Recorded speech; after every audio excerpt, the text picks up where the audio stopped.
प्रयत्न केला होता, काय करणार वडील कुठे करते सरकारला आई नाही की नाही नोटीस हे दिलती, अर्जी दिलती की की नाही आम्हाला शेती, पेट्रोल पंप, नाहीतर की नाही एखादा घर समजा सैनिकाला या समजा की नाही नोकरी, तर सरकारने आमची कोणतीच मान्यता मानली नाही.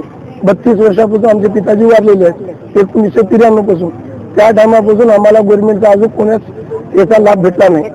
त्याच्यामुळे म्हणजे कंटाळून आत्मदहन करायला आहे की नाही चालती. कधी शहीद झाले एवढे तुमचे?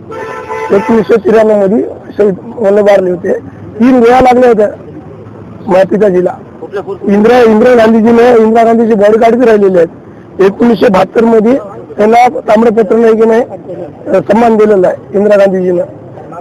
मागणी सरकारला एकच आहे की नाही बाबा आम्हाला शेती, नाहीतर आम्हाला एखादा स्वतंत्र सैनिकाला प्लॉट, नाहीतर की नाही आम्हाला पेट्रोल पंप लायचं नाही तर नोकरी. यापैकी कोणती बी मागणी केली तर आम्हाला मंजूर आहे. स्वतंत्र सैनिक प्लॉट म्हणलं तर की नाही पौर्णिमा नगरला कमस कम 180 प्लॉट आहेत. त्याच्यापैकी 10 स्वतंत्र सैनिक नाही तिथं. मग 170 स्वतंत्र सैनिक कुठे गेले? आणि स्वतंत्र सैनिक नगर म्हणून की नाही पौर्णिमा नगर ठेवलेलं आहे. तिथं नकाशा 180 प्लॉटाचा आणि एक प्लॉट आम्हाला नाही. मोठे मोठे उद्योगपती आहे तिथं. मग स्वतंत्र सैनिक गेले कुठं? आम्हाला द्या ना काही ना काही.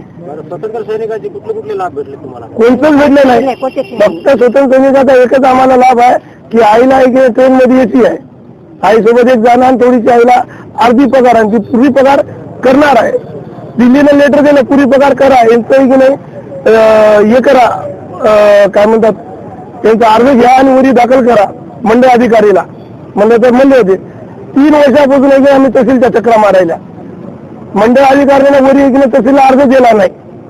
म्हणलं तर आईचं लग्न केव्हा झालं असं जे 5 जणांचं की नाही म्हाताऱ्या माणसाचं एक ये जा म्हणलं होता रिपोर्ट, आणि वरी दिल्ली नाही म्हणलं होता हिंदी आणि इंग्लिश भाषेमध्ये टाका आणि तुम्हाला पगार आईच्या नावानं करून देतो.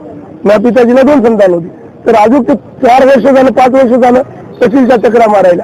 आता जेव्हा आई आत्मदानाला आली तेव्हा मंडळ काय अधिकारी आमच्या घरी आला नोटीस द्यायला. आता तुमची मागणी